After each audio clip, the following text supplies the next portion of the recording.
my name is Dominique and welcome to my channel. So today I wanted to do another tea time with Dom. So here's my tea for me to sip. I just made iced tea. Low key, high key came out flames. Yeah, this shit fire. And I never made iced tea like this before, so you know, I'm gonna tweak the recipe a little bit, tweak it, and then I'll put y'all on, probably on Snapchat, because I'm not no chef, no barista. But anywho, today I wanted to talk about Black families and the things that make them uncomfortable, and the things that they do that just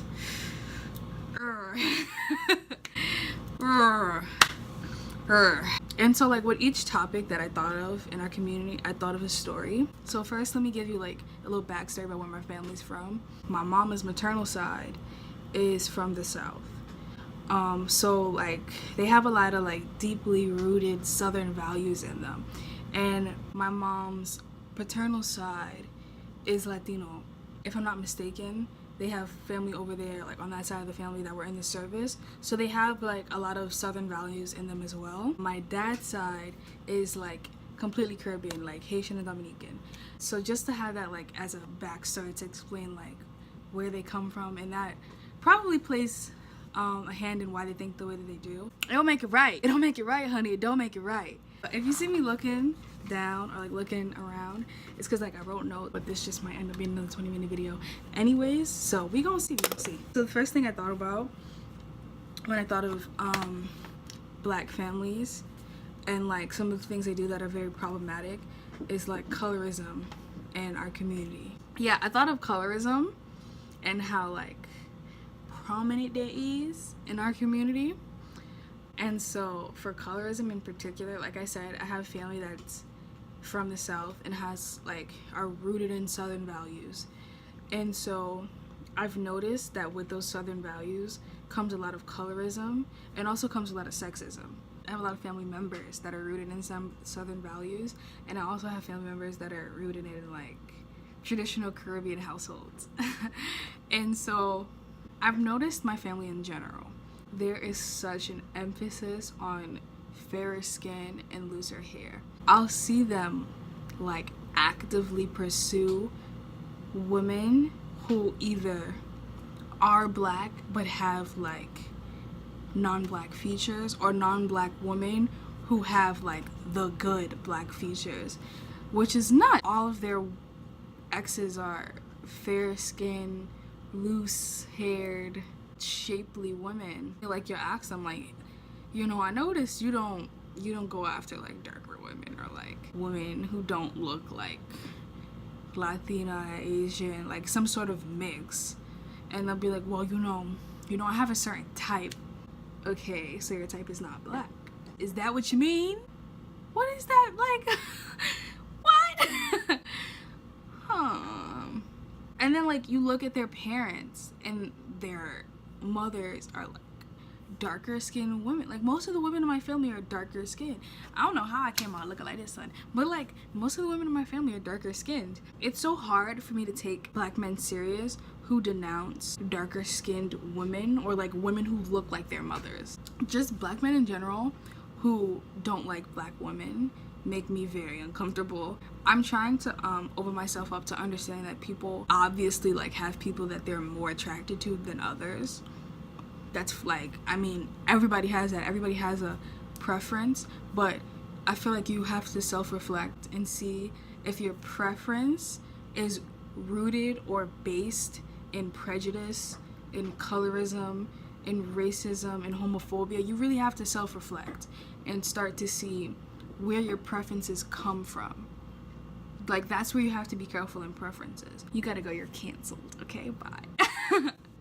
There was a time in my life where I based my preferences in colorism. I became so frustrated with like Black men and like the way that they have been treating me, and that could honestly come from like my paternal relationships, but like I became so frustrated in my relationship with Black men that I started to pursue people who didn't look like my dad, or pursue people who didn't look black because I thought that like black men would bring me black problems. It was the craziest thing, and I'm disgusted with myself. But I don't do that anymore. I was only dating like really, really, really fair people.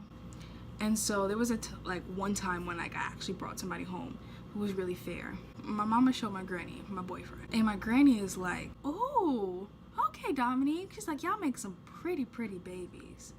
And I'm like, "What?" She's like, "Yeah, because he's so light skinned, he got that nice hair. Y'all make some pretty skinned babies with some nice eyes." And I was like, first things that came out of her mouth weren't asking about his character. Like, she was worried about his appearance first and his capability of making pretty babies before she was worried about like how he treated me, what are his future goals. Like, these questions came after, but they weren't the first thing on her mind, and that made me so uncomfortable. My great granny, the OG, she's born in the South.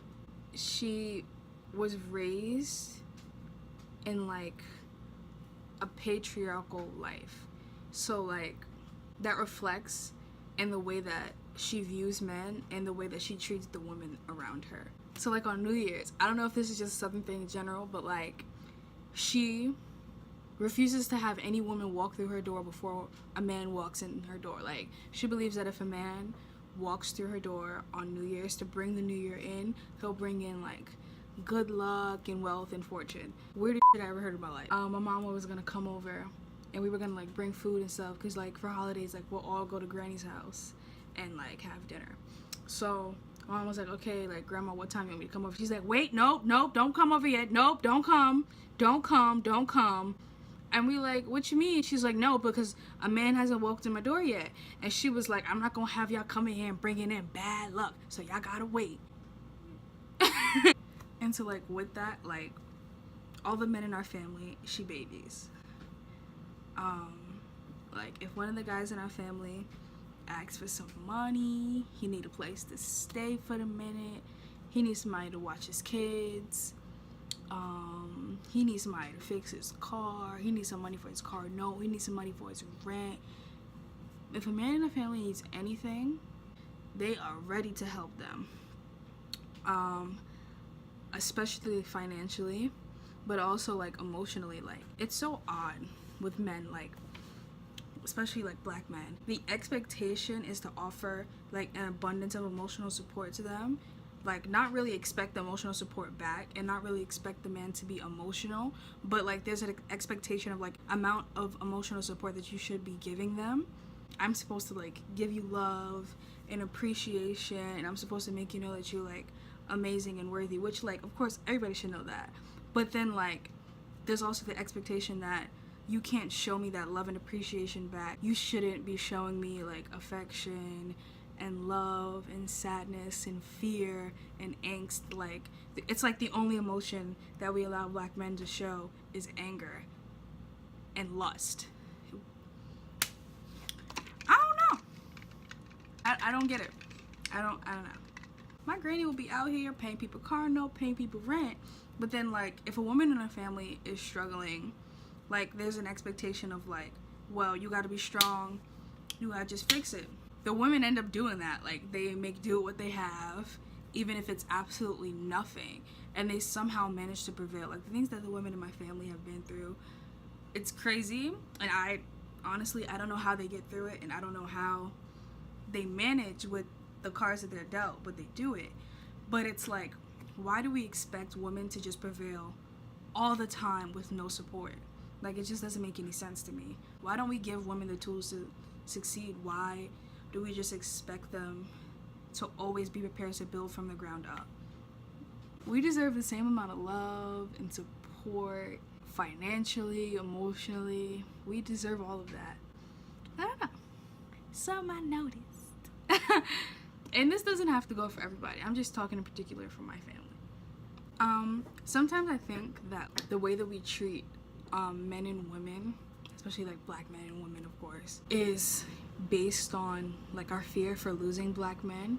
Like, just with the political climate in our country, it's almost like a black man's life is very scarce and their future is very unstable. It's literally like when you watch like your sons, your brothers, your uncles grow up, the older they get, the more in danger they are. And it's almost like when they walk out the door, you're afraid that they're not going to be able to come back. I understand that aspect, and I think that that's partially the reason why. Like, we've had, in my family in particular, like, just looking back, we baby the men so much, and then we end up losing them. And usually, like, it's something tragic. Over time, with, like, the women in my family watching men be lost in tragedies has made them extremely protective over their lives and over their well-being, and so they think like, okay, I have to overexert myself for the men because they're more fragile. Even with all of that, even with all the babying, the emotional support, not to say that they're bound to like be lost, but I don't know, it's starting to look like the more that they carry them, the load doesn't become lighter, it becomes heavier. What you think? Another thing that I noticed that are kind of problematic in Black families in terms of like relationships is homophobia, heteronormativity, and like just the gender binary in general. I was thinking about this the other day. The other day I was with a friend. We were talking about like people like just getting procedures that their family doesn't believe in, but they're doing it because they're suffering. It's what they need to be complete in themselves. And it made me think, I have this family member. When I was younger, they weren't really around a lot, and I always wondered like why we didn't really see them. When the family would get together, everybody would talk about them, but like they would never be there, or they would barely ever show up. When they talked about the family member, they would say he, unless somebody corrected them and would be like, you guys, she. These conversations were happening when I was very, very young. And so I was like, I didn't understand what was going on. And I also wasn't really exposed to trans people like when I was that young. Like I didn't really have them around, and I didn't really know what that was or what that meant. And so like I was always wondering like, wow, why does this cousin ever stop by?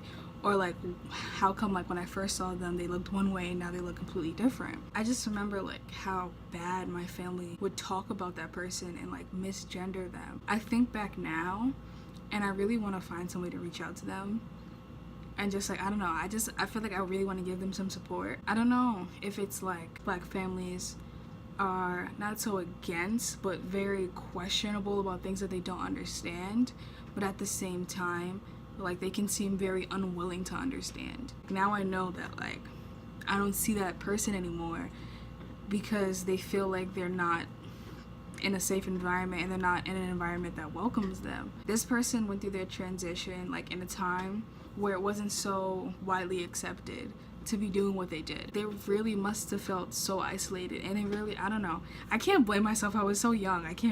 It wasn't anything I could really do. People of like the LGBTQ community, just a level of not feeling safe and protected in some Black communities that are like just so small-minded. That's another thing I don't understand, is how can you be so small-minded in a community that is marginalized the way we are from people who are small-minded and refuse to understand. Also, I've noticed that Black people will use the same tactics of like marginalizing the LGBTQ community that white people would use to marginalize the Black community. Whoa. I'm not equating the systematic oppression of like white people onto Black people to Black people and the LGBTQ community.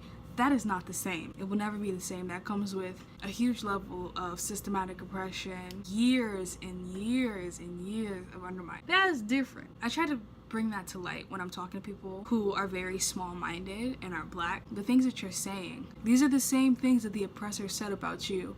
Keep that in mind when you're being small-minded. You sound a lot like the oppressor. Heteronormativity. I kind of mentioned this in my other video. This irritates the mess out of me now. It didn't bother me so much before, but now that I know what it is, now that I can see it, and now that I've like found my place in life and I'm around other people who know their place in life, it makes me very, very uncomfortable. The first thing that people think about you is that you are heterosexual and cisgender. Hella ignorant. Hella ignorant. I'm teaching myself that when I look at people, I cannot just expect them to be cisgendered. It's so easy to do because that's how I was raised. The world has raised us. I'm teaching myself to decolonize my mind. I'm understanding that not everybody is cisgendered and not everybody fits in the gender binary. Honestly, the gender binary is not a thing, in my humble opinion, but it's also backed by science.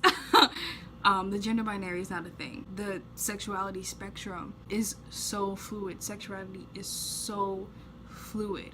It's not just gay and straight at all. I'm teaching myself to look with an open mind with every person that I encounter and put into my life. And we really have to be more accepting of that fluidity. Also, something that I have noticed in the Black community is like the level of uncomfortability with sex and sexuality, sexual misconduct, and sexual assault. This kind of ties into, like I said earlier, the need for like Black community to want to protect the men. There's a level of understanding that I give for that, but at the same time, there's just like a level of respect that we don't give to Black women, and we especially don't give to like Black queers. We don't give that respect to them that they deserve. When I think about like sexual assault and misconduct in the Black community, just how ready we are to not defend the woman, especially if the perpetrator is a Black man. It also makes me think of like the O.J. Simpson case. Like we knew in our hearts that he was guilty. We knew that man was guilty, but it's kind of like he's Black, so we have to save him. We have so many great people in our community who have done amazing things that it's one thing to want to protect someone's life at all costs. As a Black woman, I'm going to protect another Black person's life at all costs. I'm going to protect another Black person's rights at all costs because I know what this country is capable of, and I know that our lives are not sacred. I understand that. But I also, even though I'm protecting your well-being and that I'm here for your life, that doesn't mean that I have to support you in the things that you do. I can still check you on the things that you're doing wrong. I should check you on what you're doing wrong, and I should be advocating for you to be a better person. That's where people get it twisted. They think that, like if somebody is Black, we just gotta support them in whatever they do. No, we don't. I feel like this with Kanye. Like, because he is a Black man, I feel like I have to protect his well-being. I have to protect his life. That doesn't mean that I have to protect and support the things that he does and the things that he says. I don't support most of the stuff that comes out of his mouth. And a lot of the stuff that comes out of his mouth makes me just want to be like, yo, like, what are you doing? What are you doing? But at the same time, in understanding that I want him to be a better person and that I support his well-being, I'm going to advocate for his mental health. You need to get help. You need to seek help. You need to not be surrounded by a crowd and a family of yes men and people who really are only there to be attached to your name. His name is commodified at this point. There is a level of capitalistic pursuit that comes with being near him in any proximity, whether that's in music, whether that's in a family. No shade, no tea. There's commodification of his name, which is why people are so ready to be yes men for him. He needs help. That's what he needs. That's how I feel about Black people who do things that are problematic, but like at the same time, I support your well-being. I'm here for your well-being. Another thing, sex. I don't know if this is just like a parental thing. There's such a level of like uncomfortability attached to like Black sexuality. I feel like that's partially because like in our history, Blackness has been sexualized as a means of like dehumanizing us. Just looking at colonialism and the way that they would describe Black people to try to give them like animalistic traits, I feel like that's carried on. Honestly, colonialism has affected us in so many ways. I'll make another video on that. With that being said, that has lived on in the way that we view Black people in sex, and especially like Black women. Like, I don't know if people notice. Well, I don't know. I noticed this. Like, it's like a lot of the Black people who have acquired wealth, there was something that of themselves that they had to sell to get there. I'm not necessarily denouncing the things that they have to sell, but I'm just saying, like, notice that. Black women in selling sex, whether they're like strippers, whether they're sex workers, or whether they're like video vixens, or like they're performing artists, but like a lot of their MO is like sex appeal. That sells. Like, people love Black sex. But as much as people love it, as much as people will pay to see it, there's a level of like demonizing that we offer to that. We love it so much, but we hate it. It doesn't make any sense. How can you watch ebony porn? Your favorite videos have like beautiful, really, really sexy video vixens. You follow all of these Instagram models who sell like sex appeal. You go to the strip club. People pay for sex workers, but you still hate them. Why? Why do we hate black sexuality? I don't get it. And why are black women not allowed to be sexual creatures? Like, let me take that back. Just the word that I use, creatures. Why is that the first word I thought of? Why are black women not allowed to be sexual beings? Why is promiscuity even an idea? Why do we apply that onto people who take control and take charge of their sexuality and know exactly what they want? And why is it that we expect black men to be sexual and we egg them on in their sexuality, but then we denounce women? But people are like, yeah, like, well, you know, men are supposed to be sex, you know, men need sex. But then you denounce women for having sex with them, so who are they supposed to have sex with if you're homophobic? It doesn't make any sense to me. You want sex so bad, but you don't want women to have sex, but you don't want men to have sex with men. So what really do you want? What do you want? Just things that I think about. On that note, I'm gonna end this right here. This was Tea Time with Dom. I hope you enjoyed. I hope some of the things that I said made you think. And of course, I'm not saying that like I hate my community. I love my community and I advocate for us 100%. I love us. But these are just some things that I think that we should think about. My last thing to you would be to always think of how you can be a better person. Understand why you think the way you do and why you do the things that you do. My number one thing in my life is to decolonize my mind, because I understand the implications of colonialism and imperialism, and I understand how deep that runs, even in our everyday life interactions, and we don't even realize it. So I say to you, as someone once said to me, decolonize the mind. Think outside of what your limits are right now. Lady y'all. You want to Cash App me and give me a little microphone? You know what? I'm going to include my Cash App in this video, actually. You know, if you want to make a donation for, you know, a proper camera and a proper mic, I'd love that. Listen, it's hot. It's hot. It's baking. It's steaming. Yo, this shit. To the east side anyway. She come outside and we gone. She know I can't stay long. I'm a